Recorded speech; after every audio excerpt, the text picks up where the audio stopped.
Je vais vous dire sans embâche que je suis de ceux-là qui réclament la révision de la Constitution. Il y a des matières techniques qui poussent, qui nous contraignent à cet exercice de la révision de la Constitution. Voici le résultat du vote. Sur 109 membres qui composent le Sénat, 73 membres ont pris part au vote. 72 membres ont voté oui, aucun n'a voté non, un membre a voté abstention. Nous allons voter une global des projets. Qui sont pour? Merci. Qui sont contre? La République démocratique du Congo et la République de la Zambie, étant des pays enclavés, ont décidé d'exploiter un système de transport. C'est donc avec un réel plaisir que je prends la parole à l'occasion de cette cérémonie d'ouverture de la première édition de la foire de la formation professionnelle.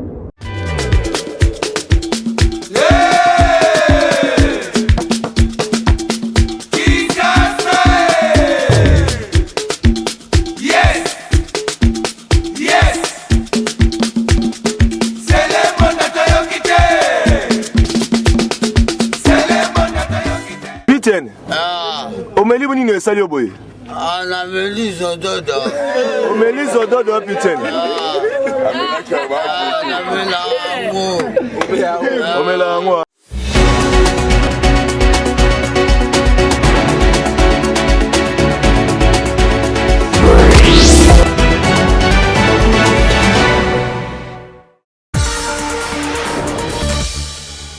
Ça a toujours été un honneur pour nous de vous servir, Madame, Messieurs.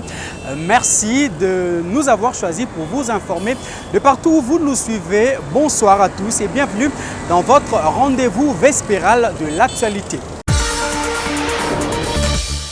À la une de ce soir, ce n'est plus un secret pour personne. Félix Tshisekedi a bel et bien l'intention de réviser ou sinon de changer la constitution de la République. Le chef de l'État l'a dit hier lors de son meeting à la place de la Poste à Kisangani. C'est officiel, le gouvernement de la République démocratique du Congo via le ministère de la Santé publique vient de résilier son contrat avec la société Padiath Healthcare SARL. Ce contrat visait justement la gestion de l'hôpital du cinquantenaire. Vous aurez tous les détails au cours de cette édition. Et puis lancement, c'est jeudi par le vice-premier ministre, ministre de la fonction publique de la foire pour la formation professionnelle. Jean-Pierre Liaou a représenté la première ministre Judith Suminwa au cours de ces assises. Bonsoir à tous. Si vous nous rejoignez, direction Kisangani, la ville phare ou le chef-lieu de la province de la Chopo, où le président de la République séjourne pour une visite d'itinérance depuis hier, vous le savez. Et à ce deuxième jour, le chef de l'État est allé rendre un hommage aux victimes du Génocoste.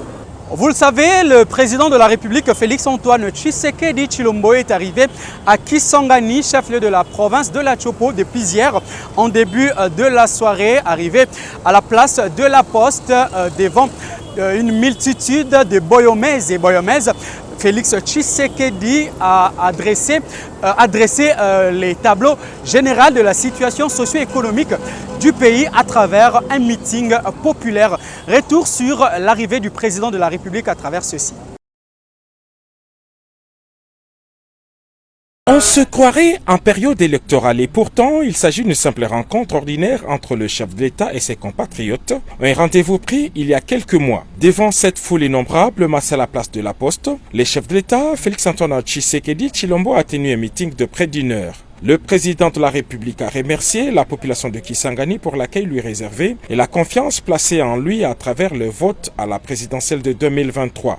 Face à la guerre d'agression, le chef de l'État a lancé un message de résistance. Nous avons beaucoup d'ennemis autour de nous, résistez comme vous l'avez fait durant la guerre des 6 jours, a dit le commandant suprême.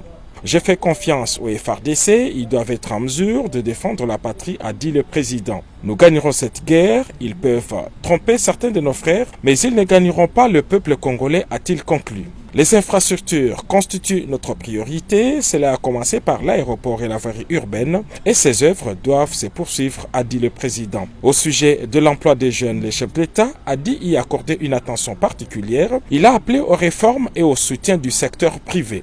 Interpellé par la population au sujet du pouvoir d'achat, le président de la République a dit que la solution demeure dans la production locale pour éviter des importations qui se font en monnaie étrangère. Le président de la République tient à l'éducation. Il dit poursuivre la gratuité de l'enseignement de base. En matière de santé, le président de la République a vanté la couverture santé universelle qui a commencé avec la gratuité de la maternité. Le chef de l'État a appelé à l'unité entre communautés locales. Il a salué la baisse des tensions entre les tribus locales.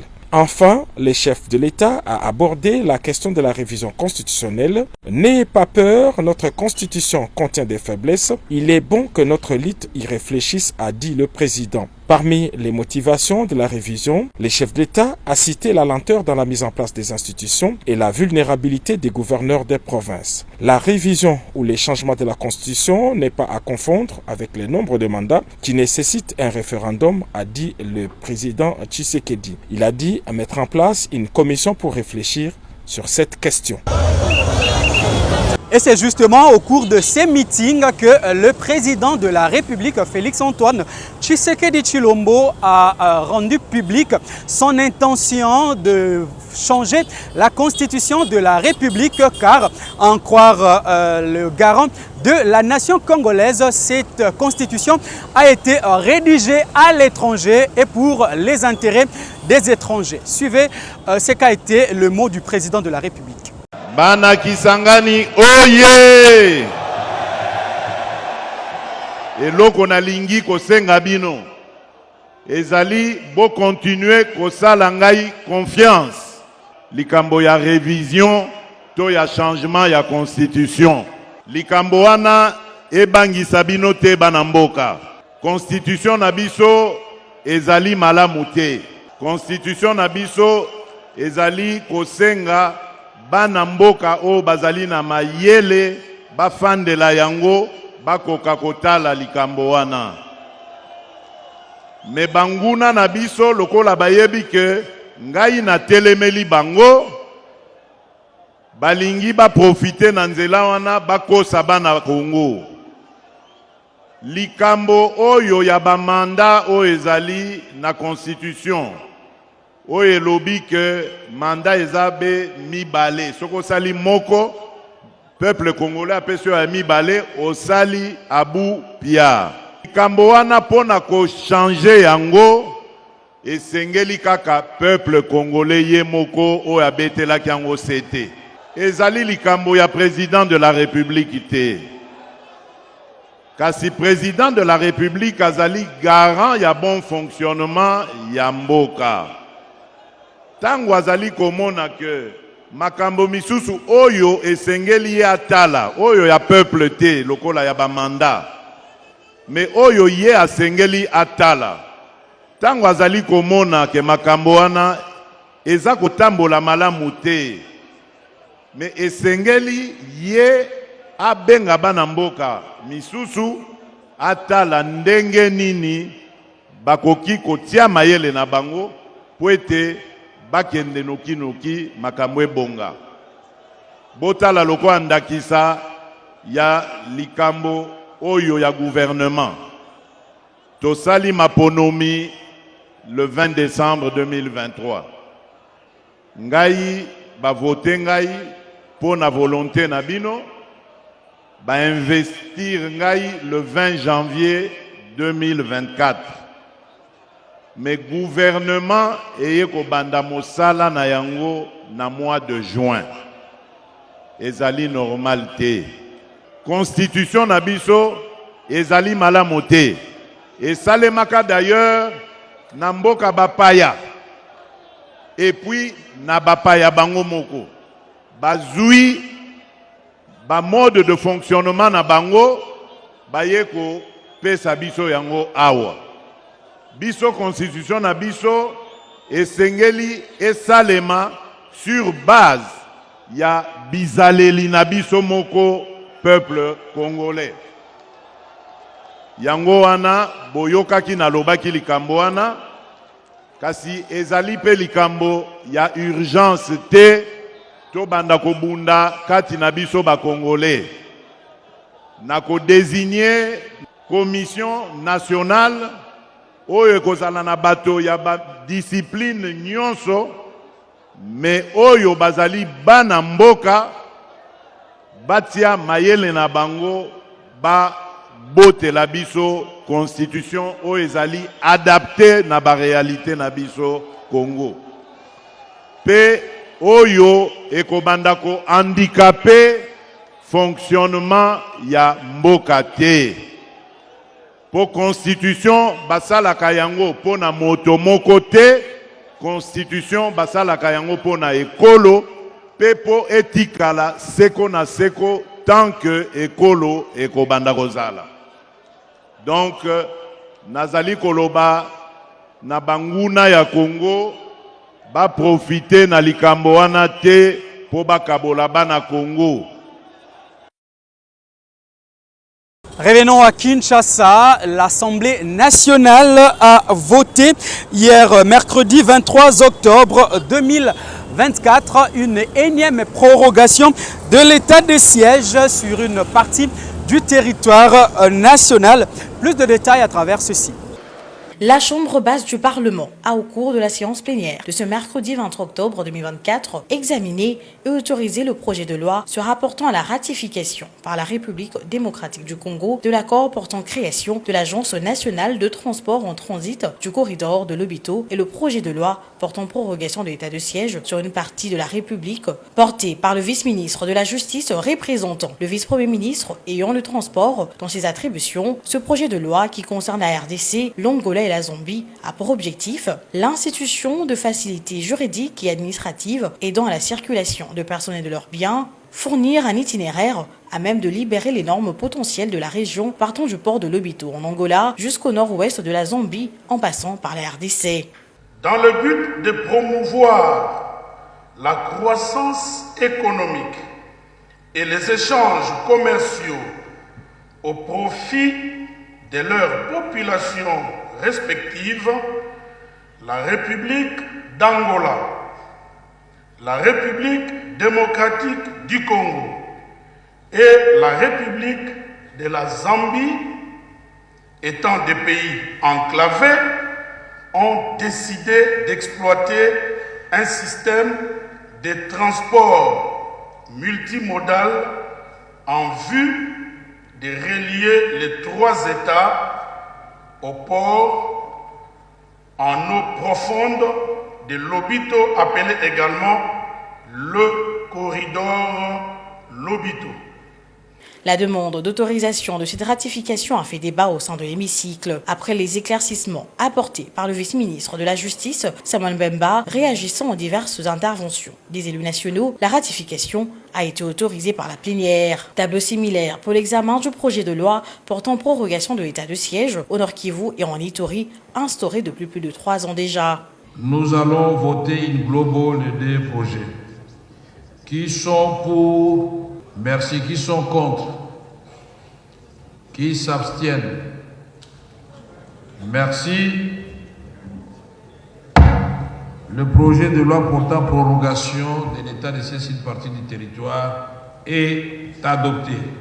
Les interventions des élus nationaux ont toutes convergé vers la demande d'une évaluation approfondie de cette mesure avant la prochaine adoption. La plénière a par ailleurs sollicité que le gouvernement communique les mesures d'assouplissement telles que décidées en Conseil de ministres afin de permettre de lever certaines équivoques. Fort de sa capacité à concilier le point de vue, le speaker de la Chambre basse du Parlement, le professeur Vitel Kamere, a rappelé aux uns aux autres la susceptibilité de la matière sous examen tout en reconnaissant l'urgence d'une évaluation. Le président président Vital Kamerhe a salué le courage du vice-ministre de la Justice Samuel Mbemba qui a reconnu la pertinence des interventions des uns et des autres sur cette question sensible autour de laquelle la qualité de débat instaurée à l'hémicycle par les speakers de cette chambre impose désormais une attention particulière du gouvernement sur cette question. Ici à l'Assemblée nationale, effectivement, nous en avons marre d'aller de prorogation en prorogation. 84e prorogation. Pourquoi nous disons cela? Parce que vous-même au Conseil des ministres, il y a 10 jours ou 12 jours, vous avez dit que vous avez adopté des mesures d'assouplissement de l'état de siège. Mais pendant 10 jours, qu'est-ce que vous attendez pour communiquer cela à la Chambre basse? C'est pour qu'on calme quand même nos populations que quelque chose est en train de se faire. Parfois, la gens s'en prennent au président de la République, alors que la gestion au quotidien du pays, c'est le gouvernement. Qu'au niveau de l'Assemblée nationale, les députés demandent effectivement qu'il y ait une évaluation en présence des gouverneurs militaires, du vice-premier ministre de la Défense, puis de qui dépendent, du vice-premier ministre de l'Intérieur et des ministres d'État de la Justice. Il faut souligner qu'au cours de cette plénière, le président de l'Assemblée nationale, le professeur Vital Kamerhe, a levé l'équivoque sur le dossier 513 députés rémunérés par le budget de l'État qui a fait la chronique sur les réseaux sociaux. Un chiffre fait la une. 513 députés. Oh, mon Dieu. Il y a 500 députés. Il faut poser la question, dans la rubrique de la paie des députés, il y en a combien? Il y a 500. Maintenant, cette institution, tout comme le gouvernement, tout comme la présidence de la République, a des présidents honoraires. C'est la loi portant statut des anciens présidents de chambre. En ce qui me concerne, j'étais ancien, j'ai bénéficié, c'est des montants modiques. Mais depuis que je suis rentré, j'ai demandé que dans les budgets, on m'enlève, puisque je suis de nouveau président, je ne suis plus honoraire. Après cette prorogation de l'état de siège pour la 87e fois, l'heure est maintenant à l'évaluation de cette mesure, une nouvelle voie sur laquelle la plénière a décidé de s'élancer. Cette déclaration donc du président de la République a déjà suscité polémique dans les milieux politiques pour les députés nationaux. Jean-Marie Mangobé qui soutient justement cette démarche du président de la République. Les changements de la constitution du pays va améliorer la situation socio-économique du pays. Suivez. Je vais vous dire sans embâche que je suis de ceux-là qui réclament la révision de la Constitution.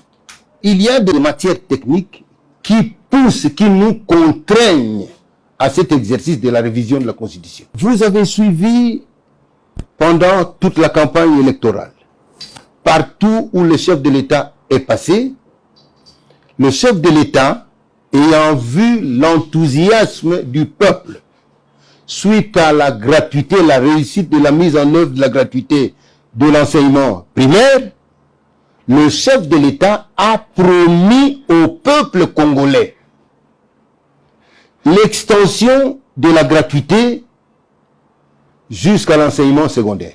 Mais maintenant, si nous lisons l'article 43 de la Constitution, l'article 43 ne parle que de l'enseignement primaire.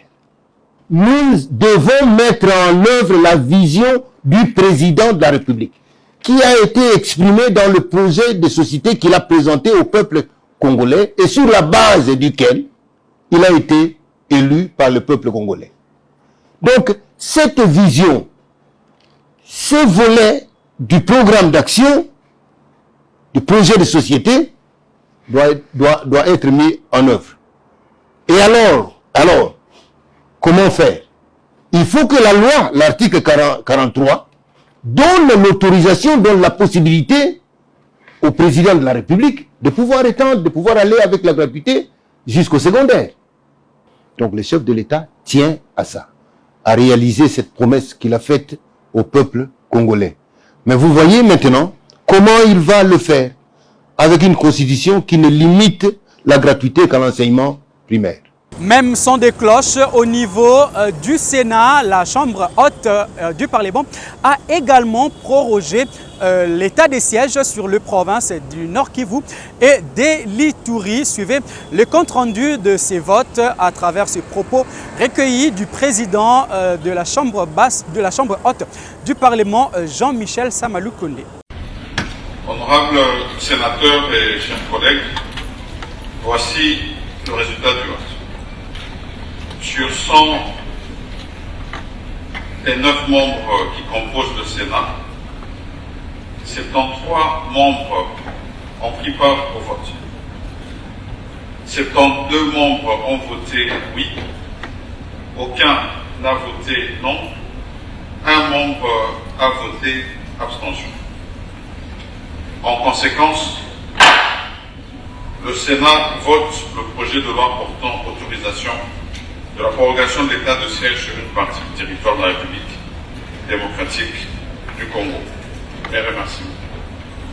Ce projet de loi sera transmis à son Excellence Monsieur le Président de la République pour promulgation. Je l'avais dit dans les titres, au nom de la Première ministre Judith Suminwa Tuluka, le vice-premier ministre, ministre de la fonction publique, a lancé ce jeudi dans l'après-midi la foire pour la formation professionnelle. Dans son mot de lancement, le patron de l'administration publique, Jean-Pierre Liaou, a souligné l'importance de ces assises qui s'inscrivent dans le cadre des 6 engagements pris par le président de la République. On l'écoute. À la fois la bienvenue dans cette petite salle qui, à mon sens, est bien adaptée à la réflexion. Elle invite à la convivialité et favorise les chocs des idées qui, ici et ailleurs, aux 4 coins du vent, fait toujours jaillir la lumière. C'est donc avec un réel plaisir que je prends la parole à l'occasion de cette cérémonie d'ouverture de la première édition de la foire de la formation professionnelle, une initiative du gouvernement que met en œuvre le ministère de la formation professionnelle, je dirais le ministre de la formation professionnelle, Maître Marc Ekila. Et j'invite la salle à l'applaudir parce que c'est une initiative qui est une première dans notre pays. Par rapport à ce cas, il est un premier.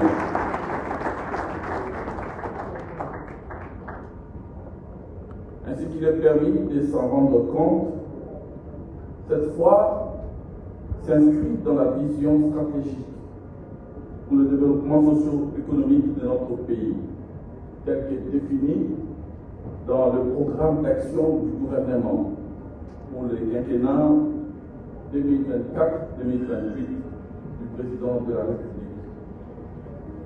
Chef de l'État, son Excellence Félix Antoine Tshisekedi Tshilombo, à qui je renouvelle l'expression de mes hommages le plus fervent. En fait, c'est à sa clairvoyance que les observateurs avertis attribuent la vertu d'avoir réussi à placer avec une touche particulière le secteur de la formation professionnelle, longtemps traité comme parent pauvre au cœur de tous les défis de la croissance et de l'amélioration de la qualité de vie des Congolais pour une société plus juste, tournée vers le projet innovant à tous égards. Organisé sous le thème formation professionnelle, levier du développement du capital humain et de la croissance économique, cette foire s'insère dans le premier principe directeur guidant l'action du gouvernement, à savoir la réhabilitation du citoyen congolais dans la plénitude de sa dignité, à l'apprentissage et l'exercice des métiers mis au service de la nation. En effet, en posant les diagnostics de la situation du pays au lendemain de la...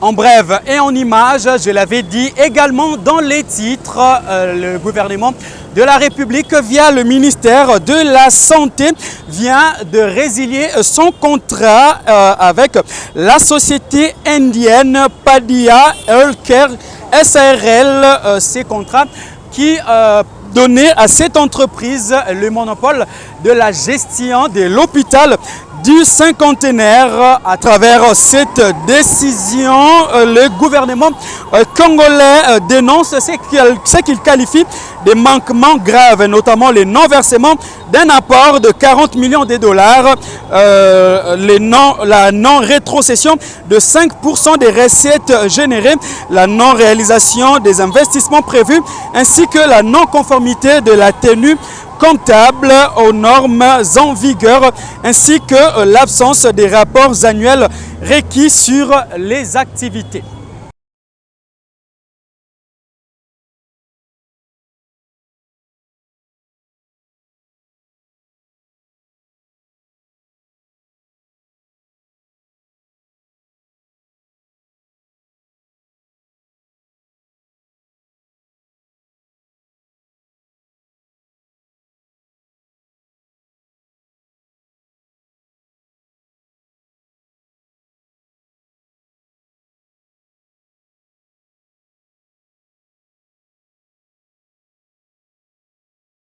Aujourd'hui, c'était une réunion où on voulait vraiment avoir la touche, la compréhension totale sur tous les apports que les bailleurs sont en train d'apporter au pays dans le cadre de la riposte contre les mpox.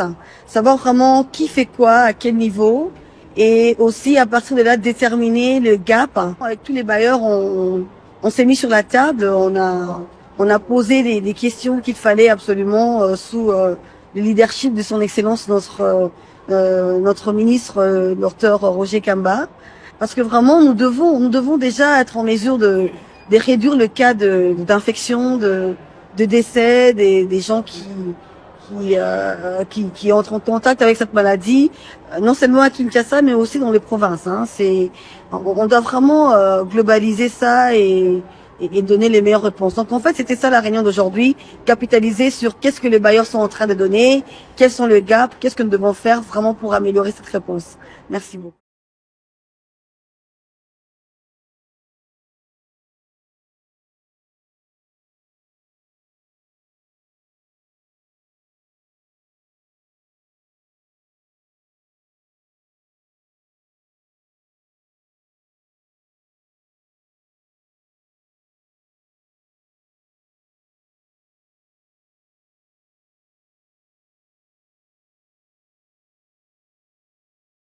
Ils ont formulé des accusations, le ministère public a formulé des accusations. Je voulais un peu clarifier les choses sans entrer trop dans le fond et parler du contexte de mon arrestation, parce que j'ai été arrêté quand même le 2 septembre et j'ai été brutalisé, séquestré comme un terroriste dans les cachots de l'ANER, qui à travers son AG reste un OPJ à compétences restreintes. J'ai été privé de mes médicaments que j'étais supposé prendre. Malade, j'ai été arrêté d'une manière inhumaine.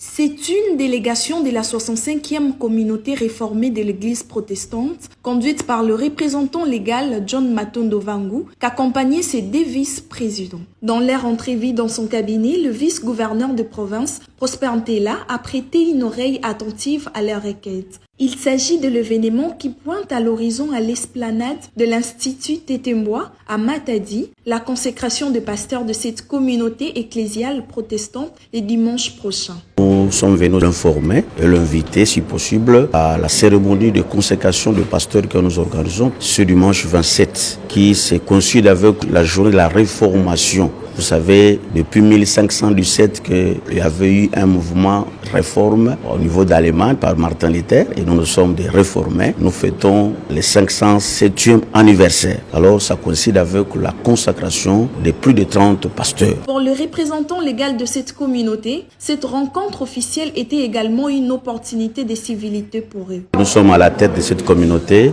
depuis le mois d'octobre de l'année passée et depuis ce temps-là, quand il a été élu, nous n'avons pas eu le temps de venir le voir pour présenter les civilités. Cet échange est une preuve éloquente de la bonne collaboration qui existe entre les autorités provinciales et la communauté religieuse dans une dynamique de collaboration respectueuse au service du bien commun, à en croire le numéro 1 de la 65e communauté réformée.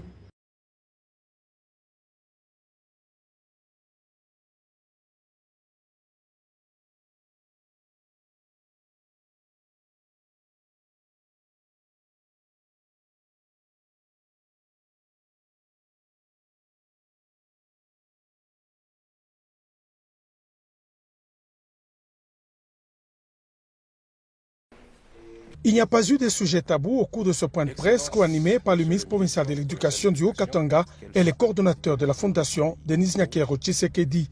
Ce point de presse était consécutif à la signature du protocole de collaboration entre la province de Jacques-Abula-Katoué qui octroie des bourses aux meilleurs lauréats à l'examen d'État et la fondation de la Première Dame qui jouit d'une expérience avérée dans ce domaine. La fondation Denis Nyakero Tshisekedi a déjà octroyé à ce jour environ 412 bourses aux jeunes RD congolais qui poursuivent leurs études au Maroc, aux États-Unis, en France et dans des universités du pays. La province octroyait des bourses dans le passé. C'était le début, elle a amélioré un tout petit peu et pour faire plus, la province a jugé utile de collaborer avec la fondation Denis Nyakero qui a plus d'expérience dans ce domaine. C'est ainsi que vous avez constaté que cette fois-ci, ce n'est pas la province qui sélectionne les lauréats, mais c'est plutôt la fondation. Le coordonnateur de la fondation Denis Nyakero Tshisekedi a tenu à éclairer pour sa part l'opinion sur le suivi et l'encadrement des boursiers une fois à l'étranger. Lorsque nous ramenons les enfants à l'étranger, nous les prenons totalement en charge, c'est-à-dire ils sont logés, ils ont une pension mensuelle chaque mois, ils reçoivent un montant pour pouvoir leur permettre de payer le loyer, la nourriture, l'assurance maladie. Et il y a plutôt la particularité, c'est qu'il y a un suivi très rapproché. C'est-à-dire, chaque semaine, nous avons un rapport sur chaque étudiant. On les met souvent dans les mêmes villes. On n'aime pas qu'ils soient très éparpillés. Donc, et les anciens et les nouveaux, les anciens veillent sur le nouveau, sur le jeune, le plus jeune d'entre eux. Et donc, il y a un circuit d'information qui est installé. Mais aussi, je parlais ici de notre partenaire Campus France, qui lui met l'accent sur le côté pédagogique. Donc, les suivis, je dirais les suivis de la vie quotidienne, la fondation les suit de près, mais les suivis pédagogiques et aussi suivis de près. Chaque mois, nous avons un rapport de l'évolution pédagogique de chaque étudiant. La fondation Denis Nyakero Tshisekedi qui vise l'excellence et ne tolère pas la paresse. Selon le coordonnateur Joël Makubikwa, l'échec d'un boursier entraîne son retour au pays et l'arrêt de tout soutien à ses études. Il est obligé de réussir chaque année, de passer des promotions. Donc dès qu'un enfant échoue, la bourse s'arrête, sans procès. Donc dès que vous échouez, la bourse s'arrête. Donc vous avez intérêt de réussir chaque année. C'est malheureusement des cas que nous avons connus dans le programme Excellencia. On a eu des candidats, même quelquefois à l'étranger, qui ont échoué, qu'on a dû ramener au pays parce qu'ils ont échoué. Ils ne pouvaient plus porter le logo Excellencia parce qu'il faut refléter l'excellence à tout moment. Les finalistes du secondaire ayant obtenu au moins 75% à l'exETA sont éligibles à la bourse Excellencia Wantanchi, première édition. Le test est basé sur les matières telles que les maths, le français, l'anglais et la culture générale est prévu ce dimanche 27 octobre 2024. Il leur suffira d'obtenir 70% au test pour décrocher le sésame de la bourse Excellencia Wantanchi.